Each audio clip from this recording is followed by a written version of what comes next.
Hey everybody, I'm Todd and this is Sweet Tea Guitars. Thank you so much for stopping by the channel and welcome to the Great Guitar Build Off 2022.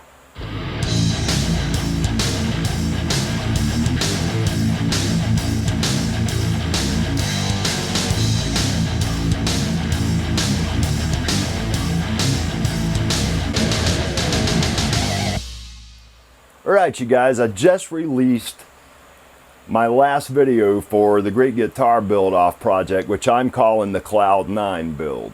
In the last episode, we got our body up to this point. I got all my bevels cut. We're sanded all the way up to 180 over the whole surface of this body. This thing's ready to go. I am going to take it to 320 before we start wiping finish on it, but we don't need to be worried about that until I get the neck glued into the body. Before we can do that, I need to work on this neck a little bit. In the last episode, I told you guys I wanted to do some more shaping on this neck, possibly some sanding.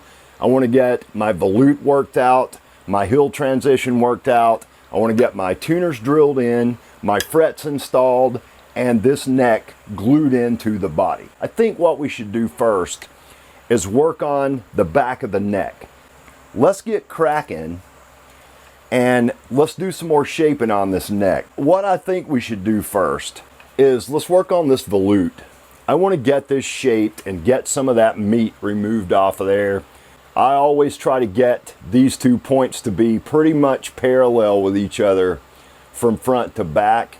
I think that lends the most strength when you're talking about a volute. So what we need to concentrate on first is getting this material removed around the volute. So I left this a little bit thicker than the wood in front of that. That way I don't have to worry so much about carving a valley into the bottom of my volute. So I want to get out a few tools. I know we're going to need the Iwasaki. We'll get all our half round Iwasakis down. I know that we'll need these karate, or at least this half round karate rasp right here. I love this thing right here. This is an absolutely killer tool and so useful in guitar building. It's an Italian, hand-stitched Italian rasp. Just look under the files and rasps section on LeeValleyTools.com and you'll find these things. There's 5 different profiles. All right, so I've got my little generic rasp right here, just a golden rasp that I got on Amazon. I got 2 of these, a 10-inch and an 8-inch. This is the karate half round that we just talked about, available on Lee Valley Tools for less than $20. Half round, fine cut, 3/8 of an inch wide Iwasaki. Another half round, ultra fine cut, 5/8 of an inch wide Iwasaki. Then we've got the nice 200 millimeter 3/4 inch wide medium cut half round Iwasaki. Pretty sure that we're going to be able to accomplish what we need to on the hill transition and up here on the volute transition with these tools here. I'm going to start off with the half round medium cut Iwasaki, and we're going to get some of this material removed right here. Right now all I want to do is get the majority of this material that I know needs to be removed. I want to get that gone. I'm trying to keep my file moving that direction. I don't want it coming back up into my volute. I want to be able to control this shape where it ramps down into my neck profile. I'm going to switch over to this karate rasp at this point. We're going to start working out this shape right here.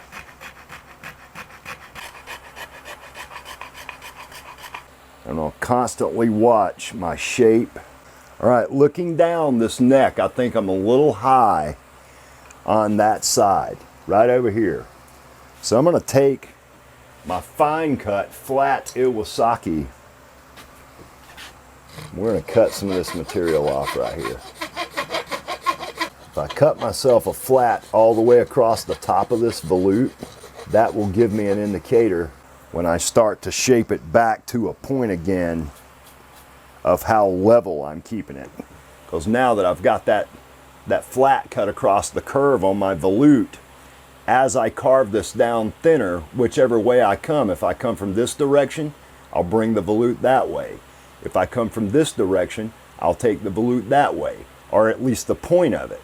But being able to have that flat across the top will tell you, you know, how even you are across here as you're carving that point back into the shape that you want it to be in its final state. I'm a little ahead of the nut on the volute, so I think I want to move the volute that way a little. So now we're going to switch over to our ultra fine cut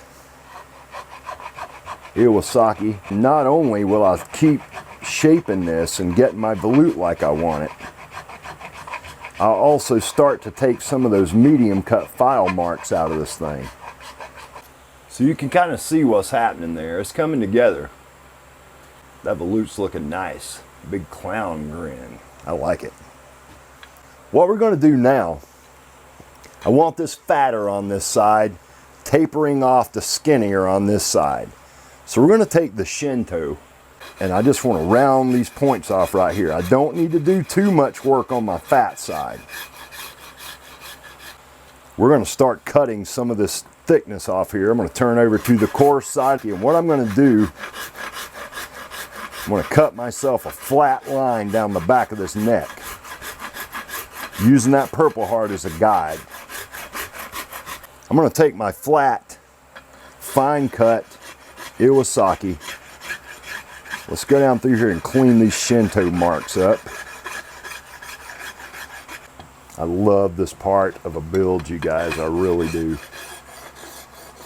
I'm going to start to taper this side away that way. I want this skinny. When I say skinny, I want it to ramp down faster and be less curved than this side is. I want that to fit the natural contour of my hand, which is the whole purpose of an asymmetrical neck profile.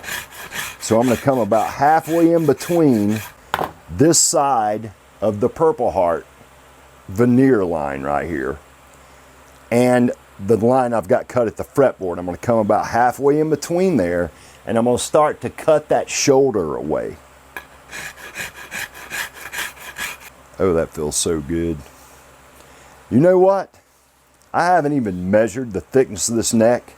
Since I know I'm keeping this guitar at this point, I don't think I'm going to use a ruler on it again.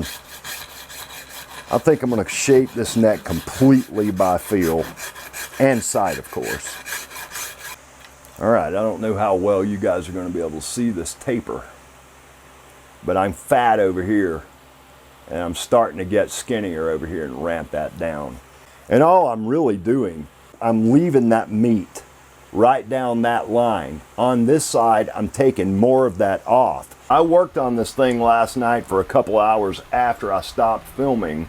I didn't film it because I didn't figure you guys wanted to sit there and watch me file, and I had already hit all the high points I felt like as far as how I do all these things, what tools I'm using, and that's where I got us to, you know. I've got my profile pretty much where I want it. I've got a little work left to do down in this area where my hill transition's at. I've got some sanding work mainly up in here in the volute. I've got to sand my headstock. I'm not going to do this hill transition area until I've got the neck glued to the body. That way I can make sure that transition up into the body is nice and smooth. For now, we're going to sand some more on this neck. I'm really only going to concentrate right here on my volute area, on the back of my headstock. We may sand this profile in a little bit. I'm calling this a fat neck profile. I don't even want to know what the measurement is until I'm done with it. I wanted to see without knowing a measurement, so I don't get something going on in my head that tells me that neck's too thin or that neck's too thick. I kept taking material off the back of this thing until it felt comfortable in my hand. So that's what I've done. Once I get this thing sanded, I'll take a measurement after that. We very well may make a template from this guitar, and at that point I want to know what those measurements are. But for now, let's get some sanding done on this thing. I've got 80 grit sandpaper on this soft block. I want to watch all this really closely. I want to get rid of all those marks, but I don't want to go too far. And I got some weird grain action going on right up in this area. That grain's terminating into that Purple Heart right in there, and I love that. I think it created such a cool look. I've almost got that volute point back sharp again, which is how I want it.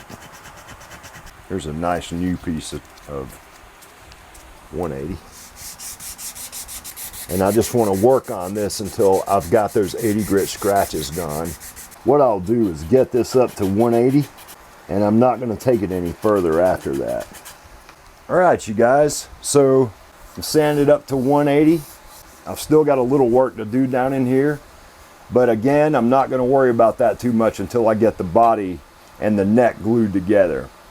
Down on this end, the volute, all down the neck to about right here, I'm happy with that. So I think our next phase, and what we need to get taken care of at this point, we need to deepen our fret slots up. This is a Pax. It's actually a Crown from Sheffield, England fret slotting saw. I've got a Guitar and Woods depth stop on this saw. You know, instead of using masking tape, I figured what the hell, spend 10 bucks and get a depth stop and make certain that I can cut every fret slot the same depth. So I've got this set to about 1/2 millimeter deeper than the tang on the frets that I'm using. I probably should use my little Hosco fret slot cleaning saw before we stick the real thing down in there. I got this little thing on a deal. It was an open box item.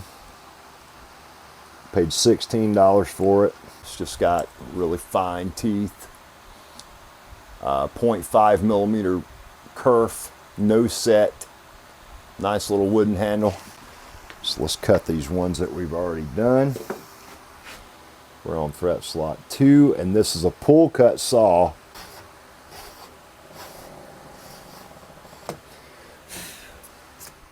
All right, you guys, when I left off last night, we were deepening the fret slots, getting ready to put frets in this neck once I sand this fretboard up to about 3,000 grit. Let's just jump right back into it. So we'll go ahead and go down through here and clean out the rest of these slots and prep this fretboard for the rest of this process.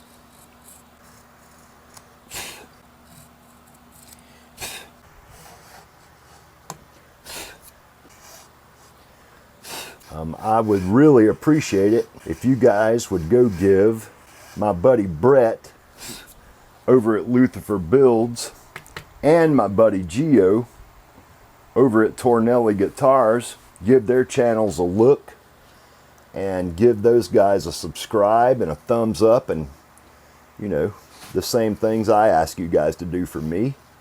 Both those guys are spectacular guitar builders. You know, I've got those two guys listed on my channel under the featured channel section because I've been really impressed with what I've seen coming out of those guys, and we've become friends since getting involved in guitar building. And you know, I think it's nice to try and support each other. If your saw's not gliding freely at this point, it's probably because you're leaning it to one side. I've found that's my issue anyway. And there we go. I'm going to keep this saw at the ready. So this is 240 grit super Asolix paper, and I'm going to lightly sand this. I do not want to bear down too hard now that I don't have any support under my neck. And I just want to start to polish this fretboard is what we're doing at this point. And we want to get all the scratches off, all the marks we left with the depth stop or the saw or anything that we did that we know needs cleaning up. Now's the time to do that. We're going to move to 360. We want to make sure we sand till we get all the 240 grit scratches out of the fretboard. That ebony's really starting to take on a character now. It looks kind of like granite. You can kind of see that. It's got some grays and grayish blue color into it. Really lovely fretboard. I love this. So we're going to take this Super Acelix soft interface pad, and this comes with all the starter kits, and that just attaches to the sanding blocks very nicely. And we'll use the 600 first with the soft interface pad, and we just want to polish this fretboard till we get a nice shine going on. I'm going to go to 1000 grit.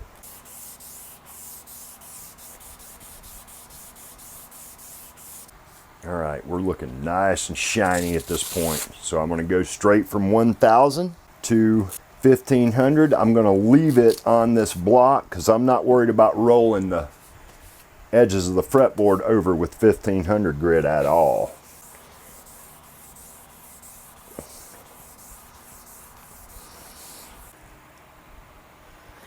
We got a beautiful fretboard, nice and shiny. And that really brought that grain of that ebony to the forefront. That will disappear somewhat when we wipe the fretboard restorative onto it, but it won't disappear completely. You'll be able to see that grain through there. Let's get our tuners out and let's take a couple of measurements and pick out a couple of drill bits that I know we're going to need. So I'm using these satin hip shot classic tuners. They're closed back. I was thinking about using locking tuners on this guitar, but I'm not going to do it. I like these classic. I think those buttons are going to look really good on here as well. Right now, all we need to do is measure one of the bushings, so we'll know the size of our drill bit from the front. 7.75. The tuner insert part of the tuner should be around 10. We're at 9.75, so I need an 8mm drill bit and a 10mm drill bit.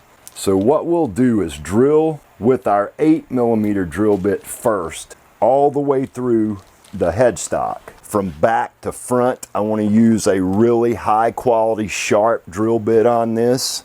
I don't think I'm going to use the 10mm brad point. If I drill the 8mm hole completely through the headstock, I can come from the back with a 10mm twist drill bit and have a hole already there that a brad point bit will not like that very much, but a twist drill bit won't cause me the issues that a brad point would. I've got a 25/64, which is really close to 10mm in a twist drill. And I need to drill the 8mm from front to back with my headstock flat on the drill press table. That gap where my bushing's at is really the only amount that I need to have at 8mm. The reason I want to drill the 8mm hole all the way through the headstock is so I don't have a problem with those two holes lining up.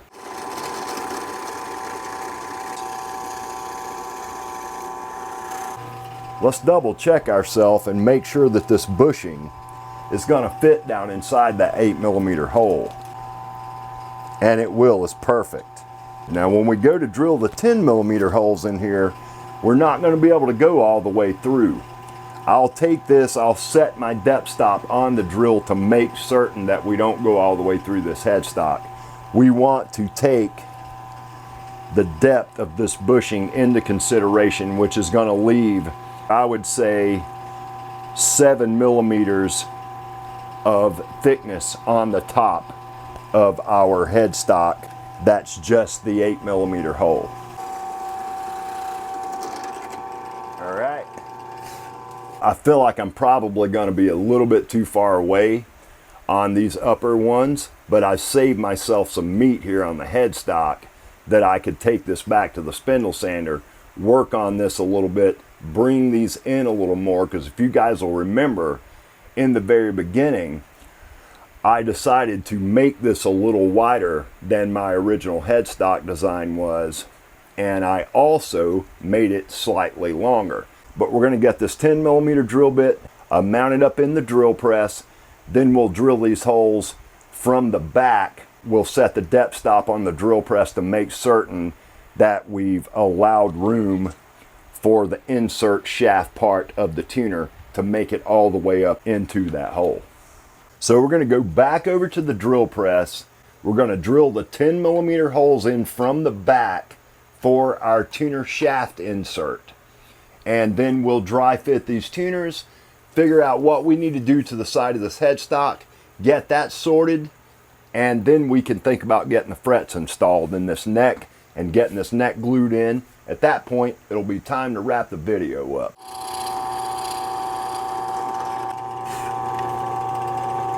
All right, that worked really good. My tuner button's a little close to the side of my headstock. I know I need to bring that in, which I already knew I was going to need to anyway. So I'm not worried about that. So let's continue on and get the rest of these drilled in the way they need to be. I'll loosen my grip on the neck and let the drill bit center itself. And that works really good. Yeah, that worked out perfect. It grabbed right there. But I'm fine, the tuner's going to cover that up, and I've still got enough of the actual size hole down in there to hold my shaft nice and tight. So now I can put the bushings in loosely and figure out where I need to remove the material on this headstock to get everything to sort out and look centered. The fact that I did this offset and the taper was going to have some bearing on how close these wound up to that center line. So that's just something I've got to deal with as we move forward on this build. I'll insert a tuner on this side, and I only need one. I want to mark with the pencil how much I want to come in on this headstock. I need to cut my taper a little bit more drastic. I need a little bit more off of here, very little off of here, so I can preserve this point. Hug this in a little bit tighter, gradually getting wider as I go down this side of the headstock. And I've got myself a mark made there to know how far I need to come. So let's do the same thing to the other side, and it looks like we're going to have this about the same distance to go on this side. So I just eyeballed that. I need to take a little bit more off up here, very little right here, and a little right here, so I can hug this down a little tighter. I knew that one would be a problem because it's close to the point here. So I don't want to mess up my symmetry of my headstock because that's going to throw everything off. I just want to hug it a little closer as we come off this bevel right here. Now that I know I'm going to have to bring this in a little bit up here at the top, that pretty much means that I'm going to need to shorten this or the perspective's going to get all off. I do want to preserve this S-curve right here. We'll get the width taken off this, and then I'll copy that S-curve. I'll just hand draw it in there or whatever. We'll sort that out. I already had it in my mind how I wanted these tuners laid out. Well, this thing has taught me a lesson that if you're gonna run a stripe up the center of your neck, I should have taken that into consideration before I drilled these tuners in. It's a mistake. I did not mean for it to be that way. I can fix that look by capping this headstock with a piece of this flame maple right here. It'll make the headstock match the body at that point. I can stain the headstock just like I'm planning on doing the body. I'll still have this Paduke and the Purple Heart showing from the back. It'll still be showing on the end. So I'm not really that concerned about it. So let's get this sanding done and we'll make that decision.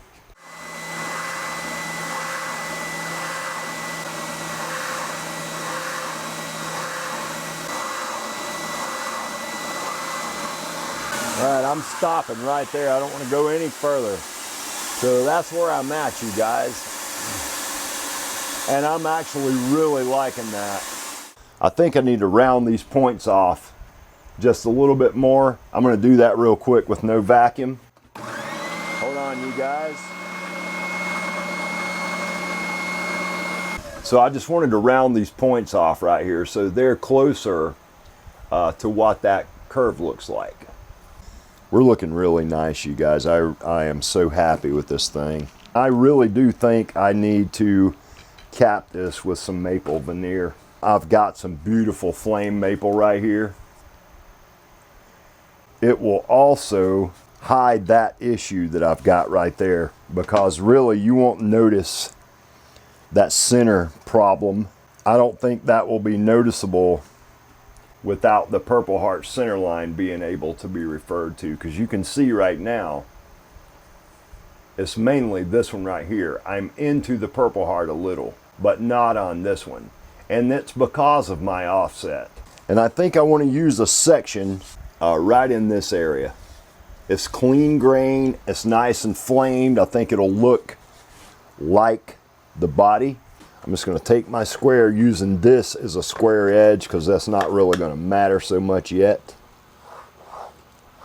Instead of worrying about routing this shape to the headstock size, I'll take this back to the spindle sander and we'll clean it up on the spindle sander and get all that sorted that way.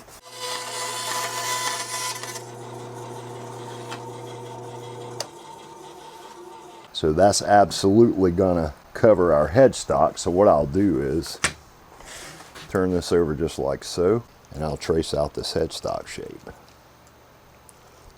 So now I've got the shape of the headstock drawn on this piece of wood. I'll go back over here to the bandsaw, we'll cut that out, and I'll get this glued up real quick, and we'll finish this up tomorrow evening.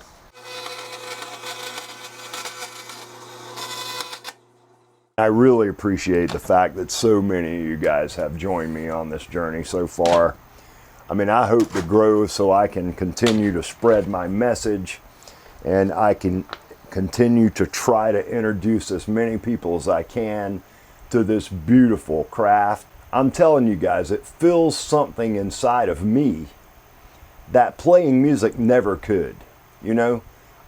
Don't get me wrong, I love playing music, I love writing songs, I love writing lyrics, I love writing melodies, everything that goes into writing a song. I love the recording process, I absolutely love playing in a band.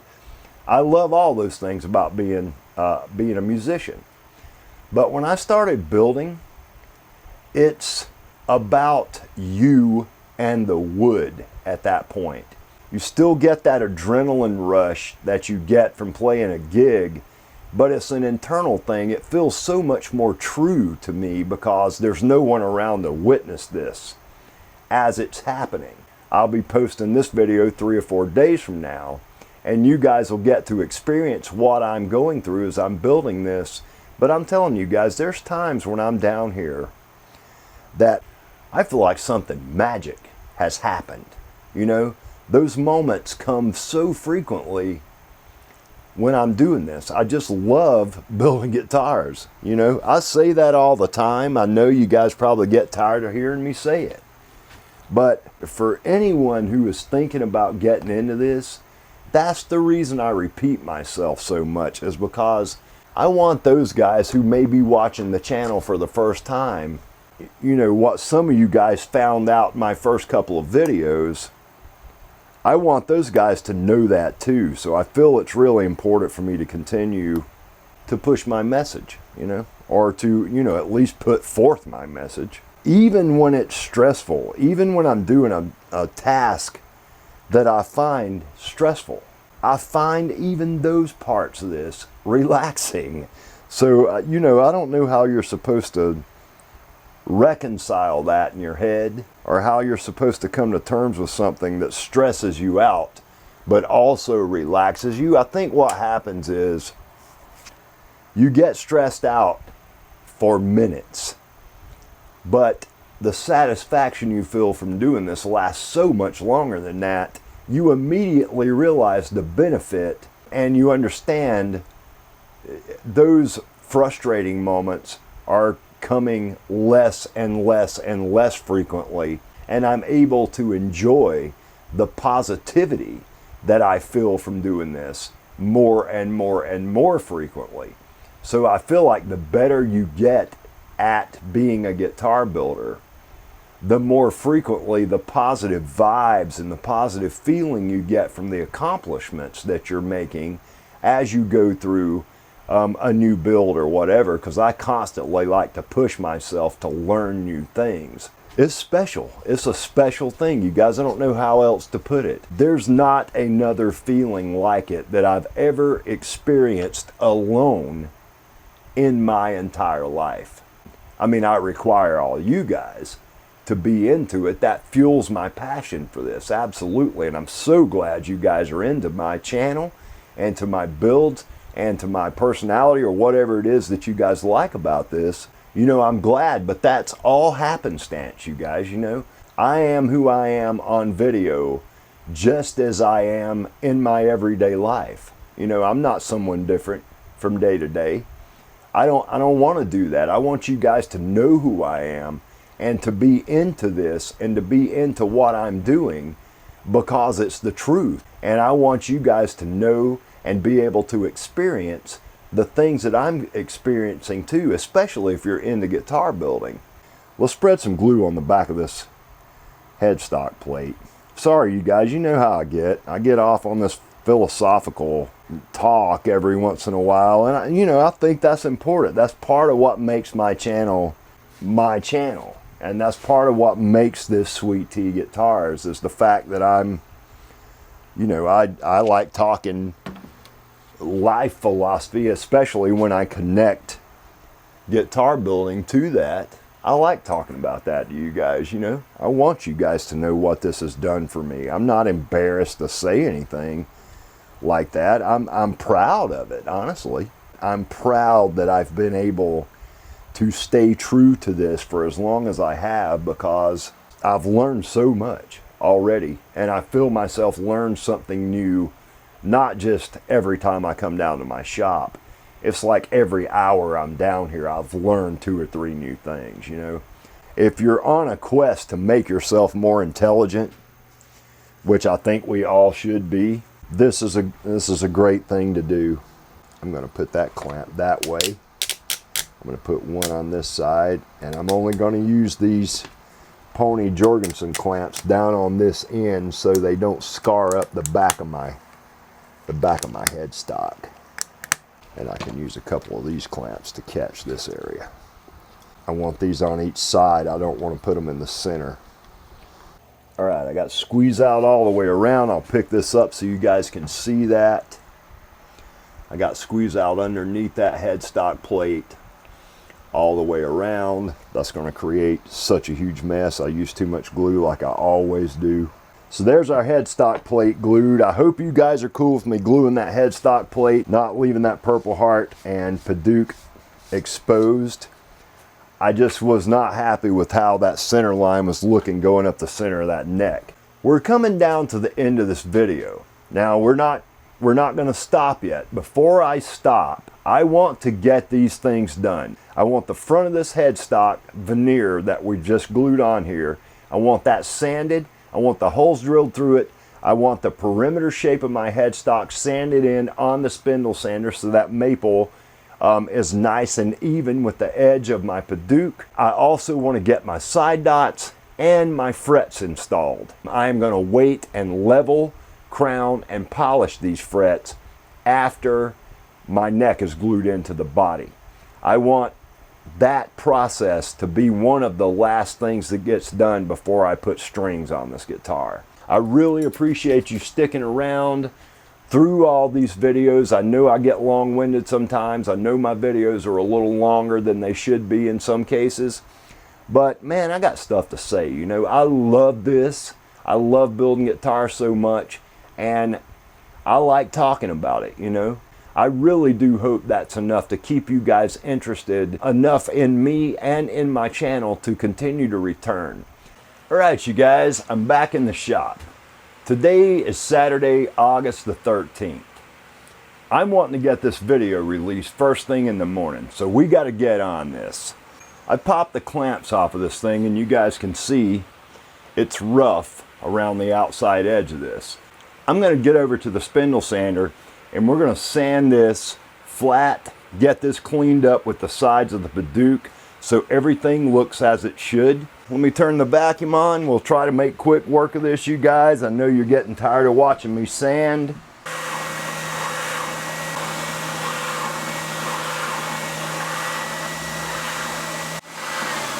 All right, I think that's about as far as I want to take it on the spindle sander. The rest of this we can catch by hand as we're doing the final sanding on the neck.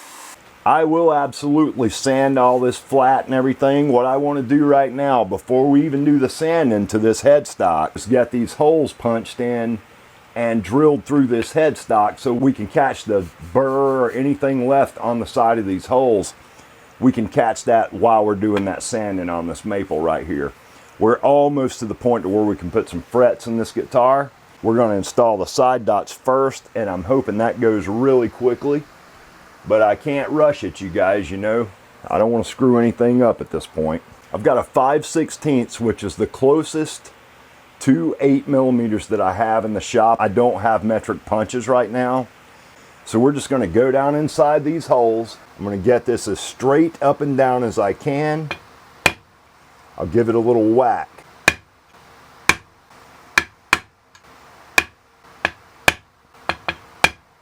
I don't know if you guys can see down inside there or not. It looks like you probably can. But I've got those punched in the center. Let's get over to the drill press, drill these tuners in from back to front, and then I'll sort that out on this. I've got plenty of thickness on this maple right now that, if needed, I can always sand that down and get rid of any tear out we may have. As long as I keep a couple of millimeters of this maple, I'm fine. So let's get that done. All right, so I'm just going to drill these holes in real quick. This shouldn't take very long. I'm going to drill these ones closest to the nut first.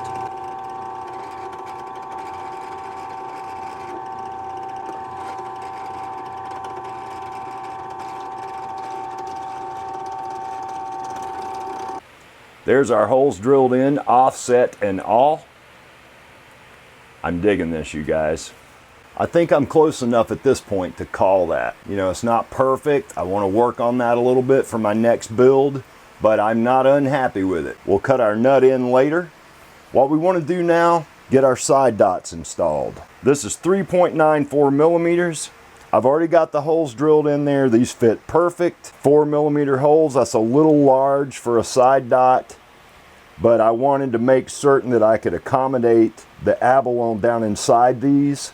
Instead of cutting these on a tubing cutter this time, I'm going to take this little X-Acto razor saw right here, and I'm going to cut these rounds.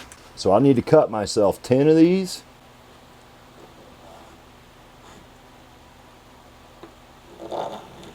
So I've got that much left, which is enough to do 3 or 4 more guitars.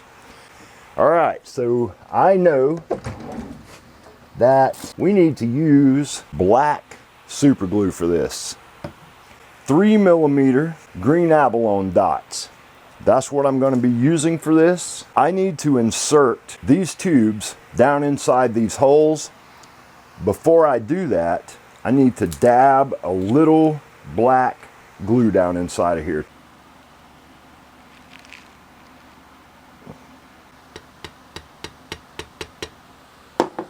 That's good.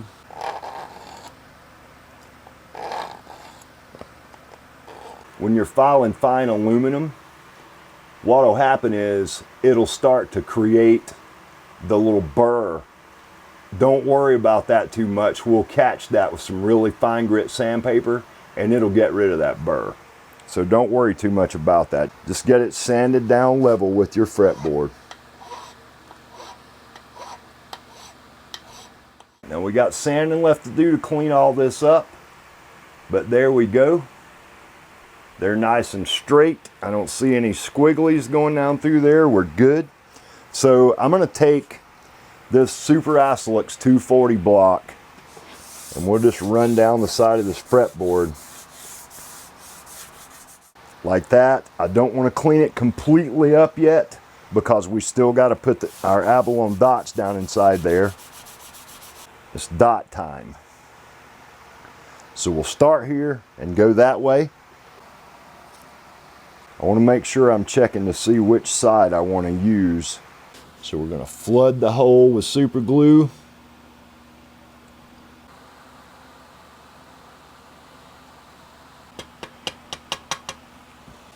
So far, so good, you guys.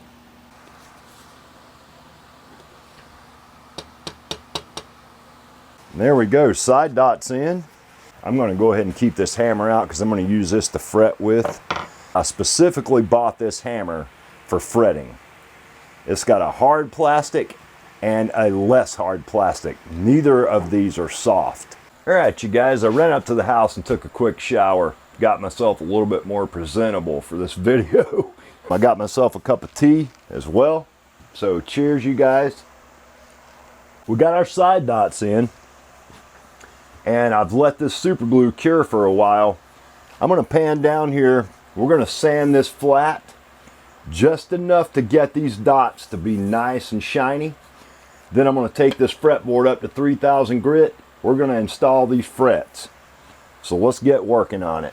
We're almost done here, you guys. I've got 180 on this block. It should make pretty quick work of this. I do not want to roll the edge of my fretboard over. These are probably the best side dots that I've ever done. They look really great. They look nice and uniform.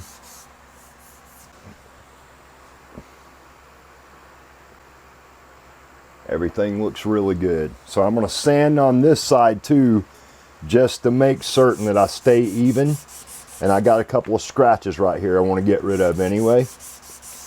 I'm going to take this piece of 2000 grit sanding film and I'm just going to wrap this around this soft block right here.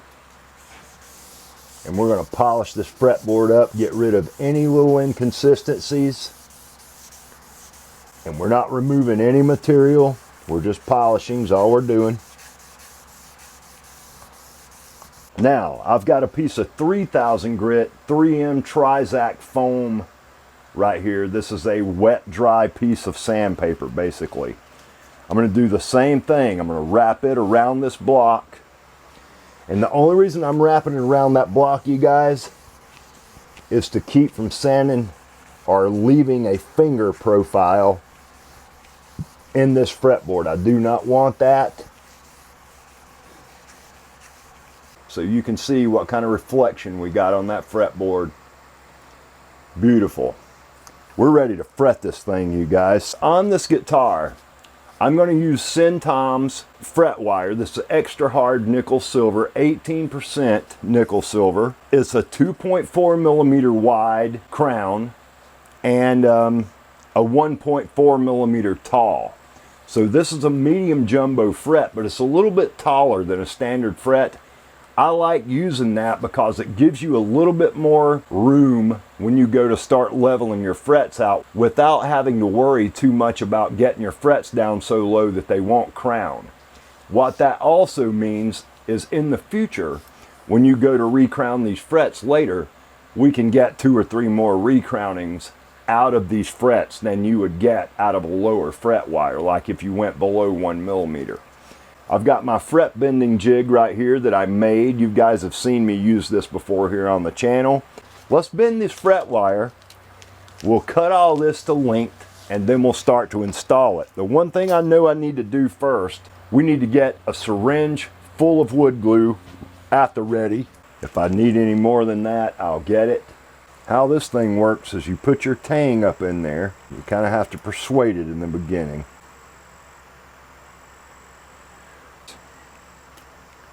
Just like so, and there we've got a bent piece of fret wire. I'm going to move this close to the edge right here so I can get these pretty accurate. And you want to cut parallel to the tang, just like so, so you wind up with no damage to the fret tang. All right, so what I do is, once I get all those frets cut like that, I'm going to take myself a piece of 2-inch masking tape, a little longer than my fretboard is. I'm going to lay it down on here. We'll turn this upside down. And all I'll do is take a black marker nut. We'll take our triangle file. You don't have to do much of this.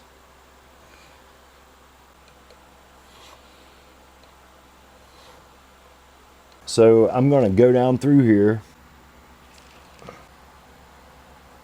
wipe some glue in the slot. I'll take my paper towel, and all I want to do is leave the glue that's in the slot. I want to press this down lightly. We want to start on the sides.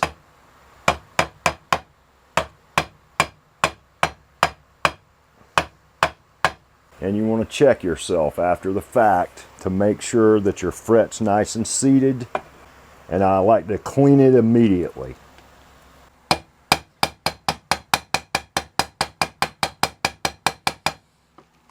And I like to trim them off as I go, really.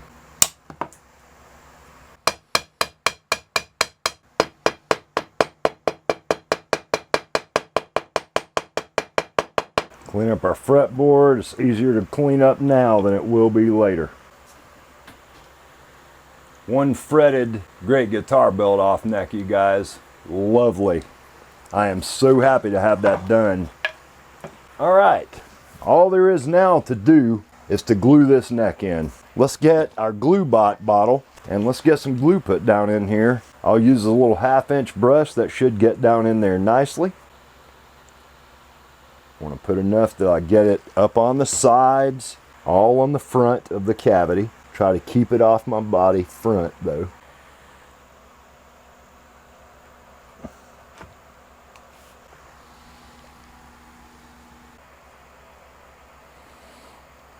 All right, I'm going to get down inside here and clean this up a little.